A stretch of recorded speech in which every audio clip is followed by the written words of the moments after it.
And really then it was just ornamental, like, oh, we're just going to put the canned corn on top of the mashed potatoes and gravy because it's delicious, by the way. So didn't really know about fresh anything, didn't know about nutrition at all.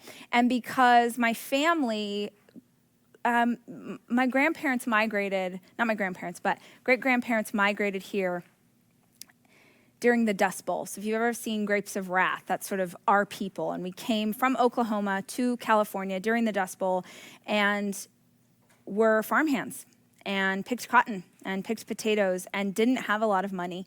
And if you grow up in any culture where you don't have resources, what you buy when it comes to groceries is what is least expensive, right? And what is least expensive is often the worst for us. And that was definitely our journey with nutrition. But I'll tell you, we can throw down in a kitchen. Like my parents, my grandparents, we know how to eat. And I grew up loving food. And in fact, some of the only joyful times in my childhood, truthfully, were at a holiday or a birthday party, were around tables of food, where when the family got together in the kitchen and cooked. And I know it's similar for many of you.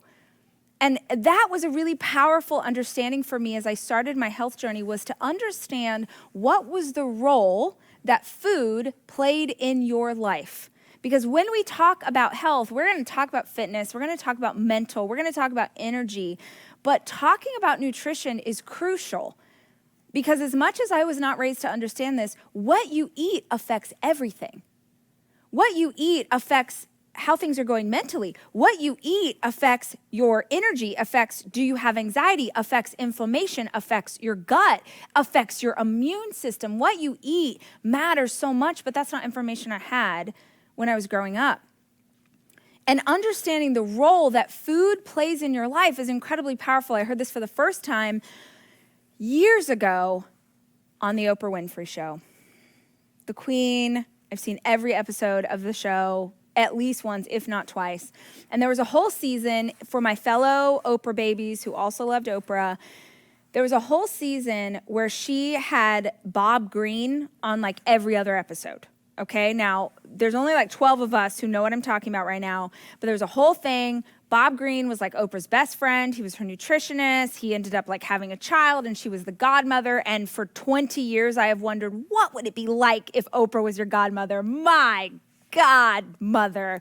That would be fantastic. Anyway, so Bob Greene was on the Oprah Winfrey Show and they were talking about nutrition. And he asked this question that I have not stopped thinking about in the 25 years since. He said, "What is food to you?" When I say to you right now, food is, what's the word that pops into your mind?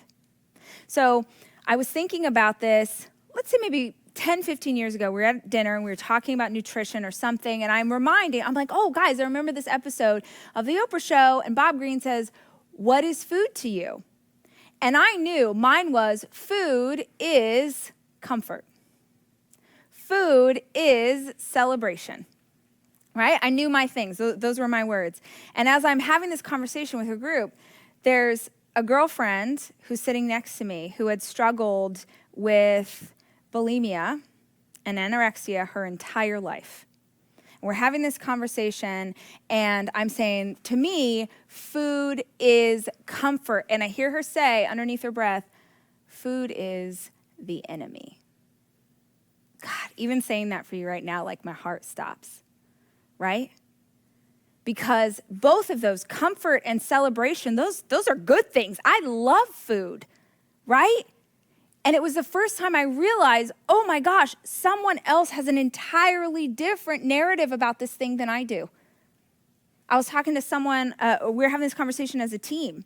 And one of the gals on our team, I said, food is, and she said, rules. And I was like, oh, dang. For so many of us, when it comes to nutrition, which is as little kids, that's truly where our health journey starts. When it comes to nutrition, it's not always a good thing. And it's important for you to understand what it is. So for me, my health journey looked like nutrition being pretty terrible as a child, but so much freaking fun. And then I went into teenage years and early adult, and nobody had ever taught me anything about nutrition or how to eat. So I was like, well, food is comfort. So when I'm stressed out, I'm going to eat. Food's also celebration. So when anything good happens, I'm also going to eat. And then I'm going to eat again. I moved to LA, and I was a young adult living by myself for the very first time. And I don't know if anyone else did this, but when I moved out, I was not like, oh my gosh, I'm about to go to some clubs. I'm about to find a boyfriend. I'm about to do this thing. I swear to you that when I moved out, I was like, I can go to Taco Bell at 11 p.m. and no one can stop me. I lived in an apartment in LA, and across the street was a 24-hour Denny's. What? Moon's over my hammy at 2 a.m.? Yes, please, and thank you. I had so much fun. Oh my gosh, I ate it all.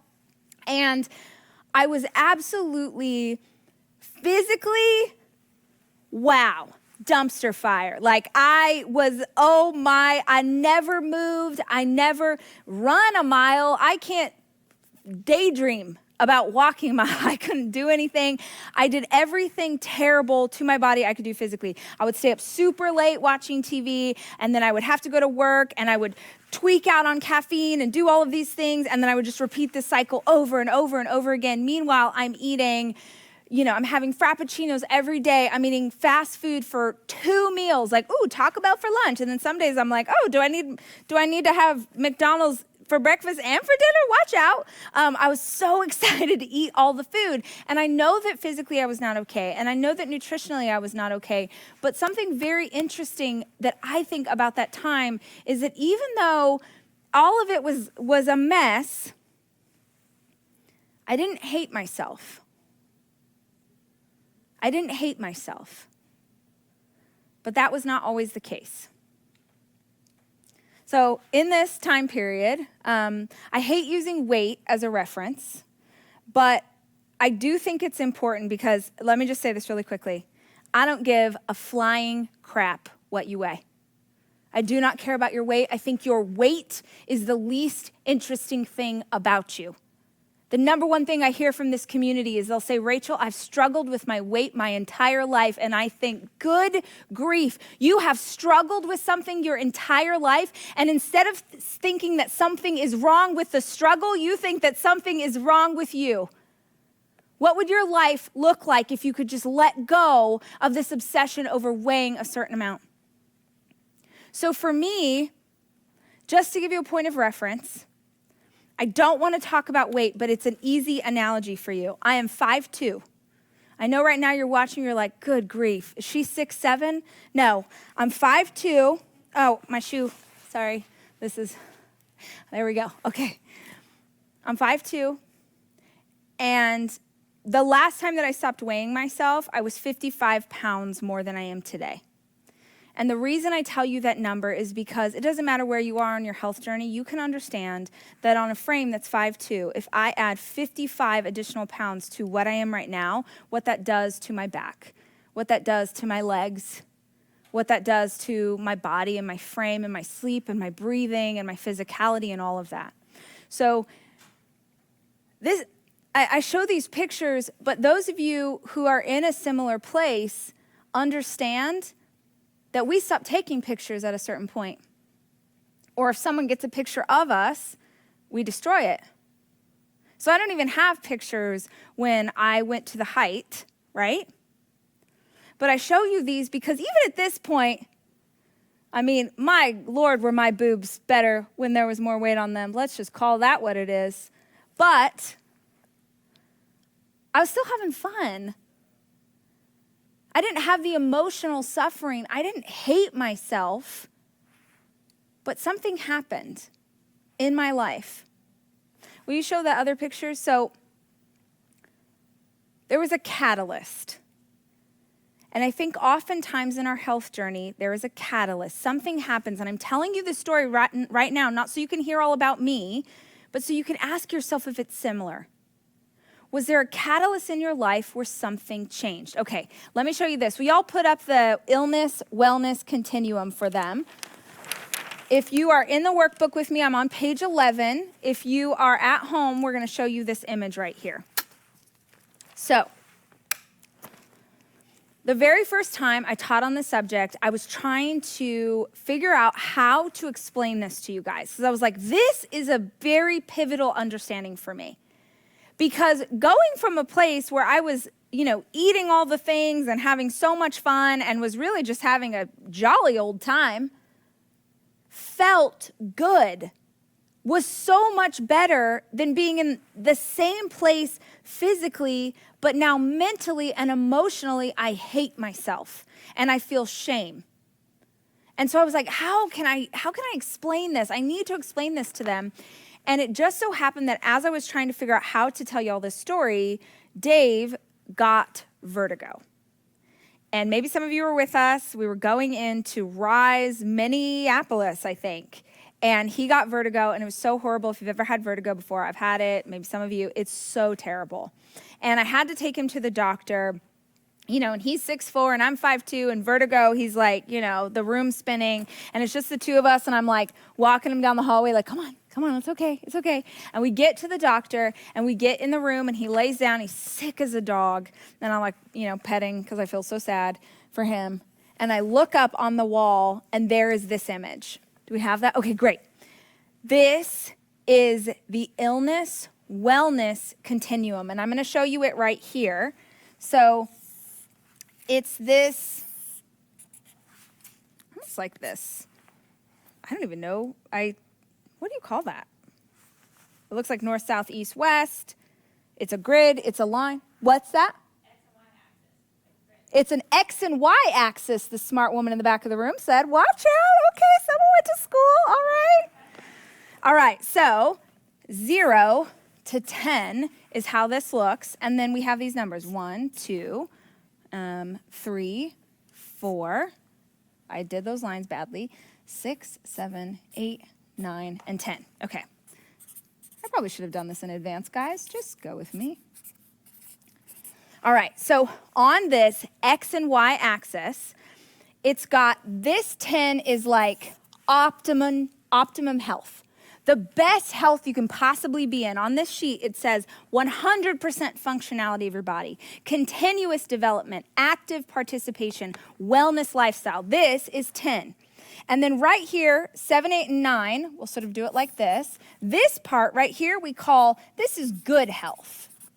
So this is regular exercise, good nutrition, wellness education, minimal nerve interference. So there's everything sort of function in the way that it should. And then right here in the middle, so we'll say 4 to 6, this area is called neutral. Okay? So this says right here in the middle, it says you don't have any symptoms. Your nutrition's kind of inconsistent. Hello? Are you hearing this? Anyone? You're not really feeling symptoms. Your nutrition's inconsistent. Your exercise is sporadic. You exercise, but not every single day. And you know that your health matters, but it's not a super high priority. So that's what happens right here in neutral. Over here, 1, 2, 3, this area, we say is poor health. In poor health, you're experiencing symptoms. You are on prescription drugs. You are taking something to treat those symptoms. You may need to have surgery when you're in poor health. You are losing normal function. And then the last over here, which is like,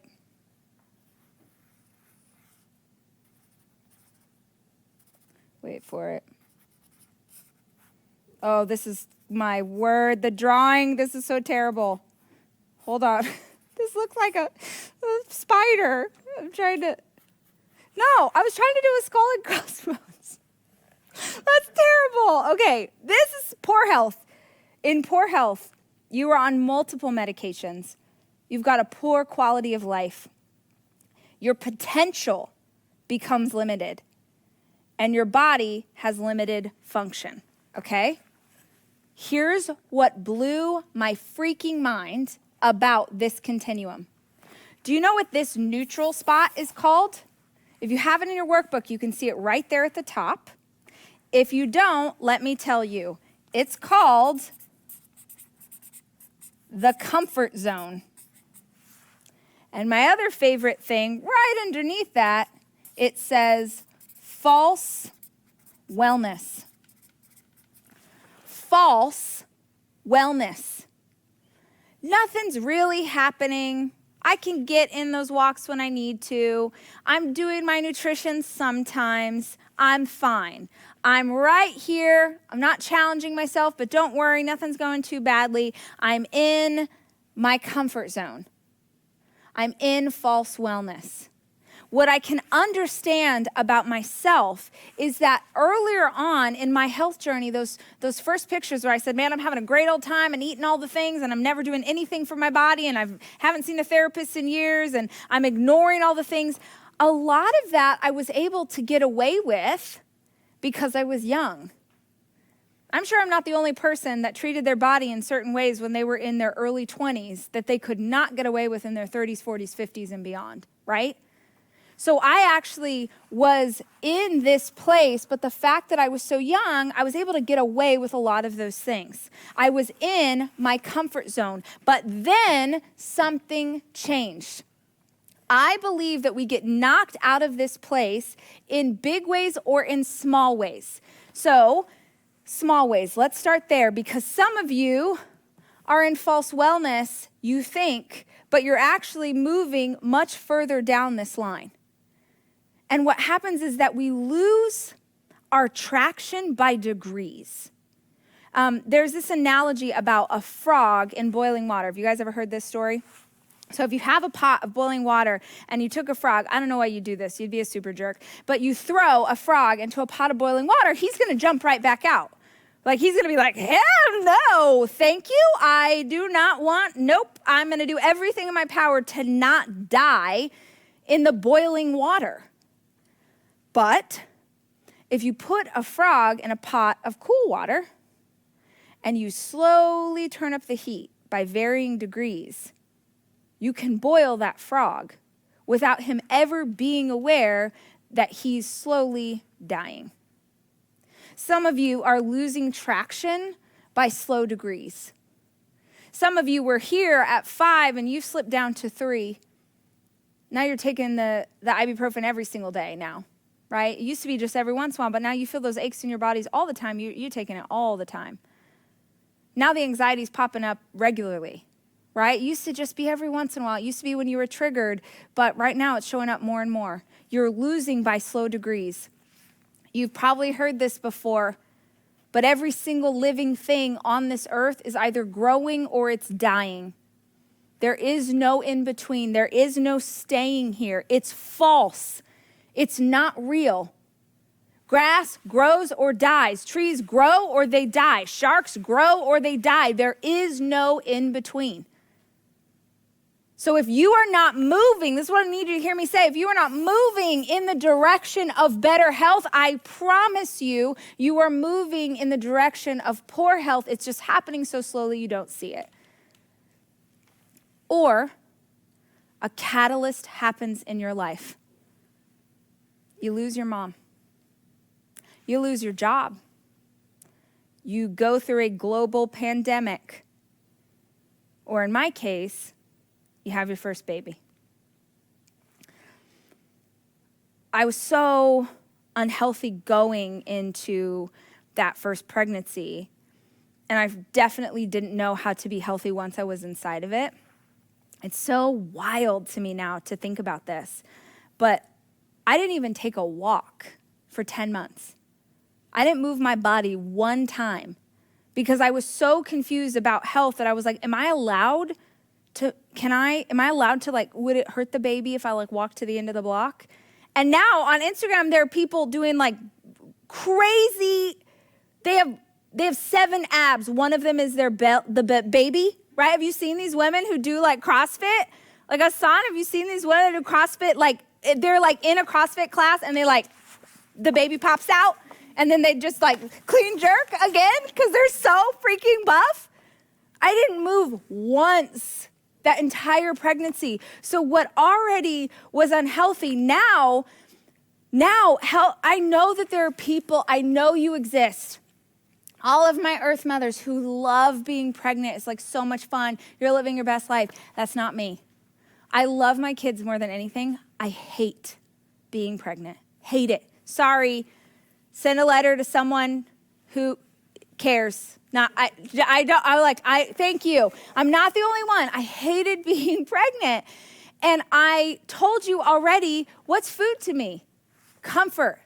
So when I'm uncomfortable with the fact that my husband, 6'4", I'm 5'2", this baby is gigantic, nothing works right, everything hurts. I got a varicose vein in the worst spot.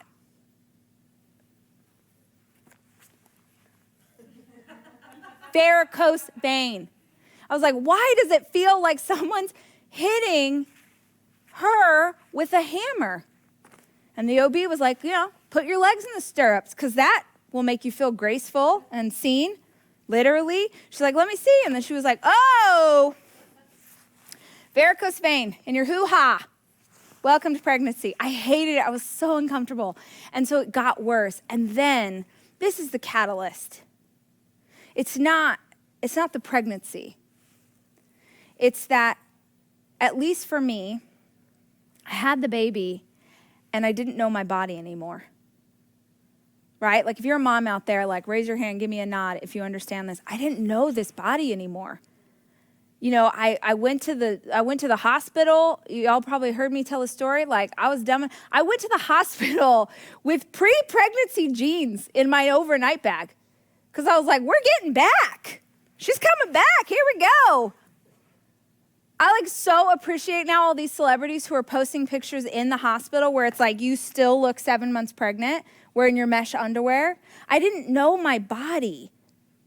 You come out of it and you're like, what even happened? And you touch, I don't know, anyone, do you remember touching your stomach and it's just you could go all the way through to your spine? Like everything's jello now, right? It's crazy. And then just go with me here because this is real. Let's just be real. My boobs, I'm going to talk about boobs for a second, were barely B cups, beautiful Bs. I didn't even know. My word, what I'd give just to take those out for a ride today. Just perky little Bs. When my milk came in, my boobs were E's. In case you can't understand the letter, E, as in elephant, as in enormous, as in what happened? And it's so crazy if you've ever experienced this, because your little baby's head, their head is this big. And you're like, come on, here, this is you, and this is this tiny little cherub. And you're like, well, my areola is the size of a dinner plate, so you have a target to aim at, but you're like, this is going to shoot his eye out. Right? And then it doesn't stay. I'm so sorry to tell you because when that happened, I remember Dave was like, God is good. When is he good? All the time. You are the God of this city. You are the king of these people. He was so happy. And then it all goes away, right? Do your ears hang low? Do they wobble, right? I didn't know this body. I had to relearn it and they're leaking. And then at some point, the stupid doctor tells you, go to the appointment. And the doctor's like, you're clear. Go make out with your partner. You're like, what? If you touch me, I will stab you in the neck. You will die by my hand. Oh, it was a mess. And because now I didn't know this body and I didn't understand this body, I started to hate this body. I didn't see any narratives that told me that I should be proud of what my body had just gone through. I didn't see anything that said that, moms were awesome and, oh my gosh, these stretch marks are amazing and you're so freaking lucky that you get to experience this because so many women would kill for this opportunity. I didn't see that anywhere. And so I hated myself. And this became a catalyst that drove me in the opposite direction. It got worse. Now I can't even dig myself out of this place of shame. I'm staying inside of this place. I can't even get out of it. And so what I was thinking about this morning as I was preparing was, you need to understand that if you are living in this place of false wellness, you are one catalyst away from something catastrophic. And my gut says that many of you experienced that catalyst this year in one way or another. But here's the beauty. If you are one catalyst away from moving in the wrong direction, then you are one catalyst away from moving in the right direction. Yeah? Okay. When you have time, I want you to go through and I want you to fill this out and I want you to ask yourself and be honest and authentic and real. Where am I on this journey? Where am I? We have to start with where we're at. Okay, if you turn to page 13, team, I love ya. I'm gonna go over what else is new. I care more about the people watching than I care about us staying on a schedule, so I'm just gonna keep teaching you guys. I've already gone over on my time, but just bear with me. On page 13 of your workbook, we have this questionnaire, and this is really important, and I want you to take the time to fill this out, okay? So what I want you to dig into is, where are you at on that continuum, right? We're picking a spot. Are we 0? Are we 10? Where are we at on this list?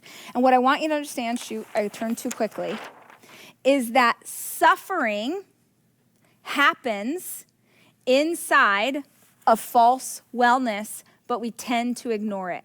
Suffering happens in false wellness, but we tend to ignore it. So on page 13, if you're in the workbook, I want you to ask yourself, how are you suffering mentally? How are you suffering physically? And how are you suffering emotionally? So just real quick, you and I are going to go through this. I'm going to read these out for people who are doing this in a notebook at home. But if you've got your workbook, I want you to just be honest with yourself. And hopefully for the first time, you see some of these things as actual suffering instead of just the way life is supposed to be. Mental suffering. I want you to write down or check the box if you are struggling with depression, if you struggle with anxiety, if you feel overwhelmed, if you have low self-esteem and self-worth, if you feel high-strung, you feel like you can't calm down, you can't control those racing thoughts, if you have apathy, if you're just like, I don't care about anything, right? If you have anger, if you feel like you're constantly worrying, if you're seeing only the negative, if you're irritable, if you're moody, if you're paranoid, if you're fearful. Under physical suffering, I want you to check the box or write down, do you feel fatigued? Do you feel tired a lot? Do you ever struggle with nausea regularly? Clenched jaw. I know that I hold a lot of my stress and my tension right here in the jaw. I clench my jaw when I sleep. Do you have aches or pains regularly? Your body, assuming that everything's working, you're not under a doctor's medical care, your body's not supposed to hurt. I didn't understand that when I was younger. I didn't understand that these symptoms were here. My body was trying to tell me that something was wrong. Do you experience dizziness? Do you grind your teeth? Have you gained a lot of weight? Have you lost a lot of weight, in unhealthy ways? Do you get headaches? Have you lost your sex drive? Do you have panic attacks? Do you feel pain in your chest or your heart starts to race? In terms of emotional suffering, loss of motivation, do you have inconsistent moods? You feel like you're kind of up and down and all around. Do you overreact to things? Are you sleeping too much? Are you sleeping too little? Are you numbing out? Are you coping in unhealthy ways? Do you have social withdrawal? Do you have nervous habits or things that you do that you know are not good for you? Do you impulsively shop? Are you putting your family into debt because you're trying to solve some emotional need inside of you through what you're doing shopping online? Are you lying to people? Have you lost interest in the way you look? Are you neglecting responsibilities? Do you have compulsive behavior? So the reason that I want to point those out to you is because I want you to understand that it's not supposed to be this way. And it doesn't mean that there is something wrong with you or that you should have figured it out or you should know this thing by now. That's not what this means. If we understand that there's a problem, we can move to fix the problem, right? If we understand that there's a problem, we can move to fix it. But if you don't know that there's a problem, you're just going to keep going on and doing things the same way forever and ever and not make any change. So today is about you understanding how these things affect you. On page 14, there's an opportunity for you to unpack this. When you're at Rise Conference, we call it soul work, not homework, soul work, where you can dig in and you can ask yourself, what are the ways that mental suffering shows up most for me right now? What are the ways that emotional suffering, what are the ways that physical suffering shows up most in my body and these aches and pains and the fact that I can't move like I want to? How is this showing up for me? And here's the beauty of this. Remember earlier when you were like, maybe you were imagining the future and you were kind of struggling to imagine what optimum health would be like? What would it be like to get to 10? I don't even know what that would be like. It would be the absence of your suffering. That's what it would be like. It would be moving without pain. It would be falling asleep without insomnia. It would be waking up rested. It would be healthy relationships with the people around you. It would be the absence of anxiety on the regular. It would be the absence of suffering. All right, here's my last thought, and it's important that we get it. I said, in false wellness, we ignore suffering. In poor health, we treat symptoms instead of causes. We don't treat symptoms. I mean, me and you.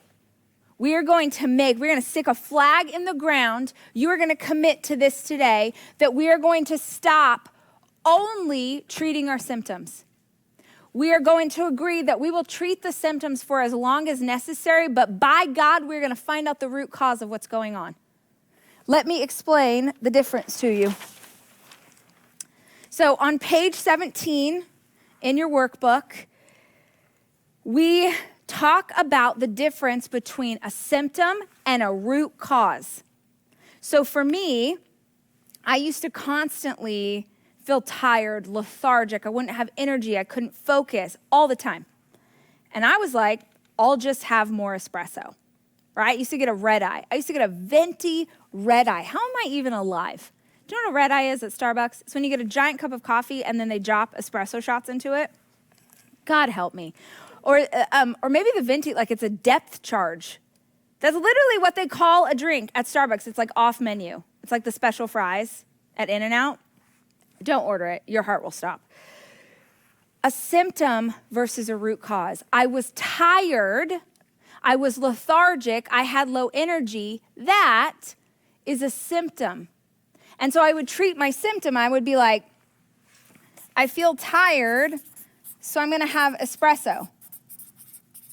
Right? The only problem is this doesn't go away, so I got to keep having espresso. And because caffeine apparently for me is like a drug, one espresso shot isn't going to do it anymore. Now I'm going to have 2 or 3 or drink them all day long to stay hopped up, right? A root cause is asking yourself, why am I so freaking tired all the time? Am I having trouble going to sleep? Am I staying up and watching Chef's Table on Netflix for too many hours? The answer is yes.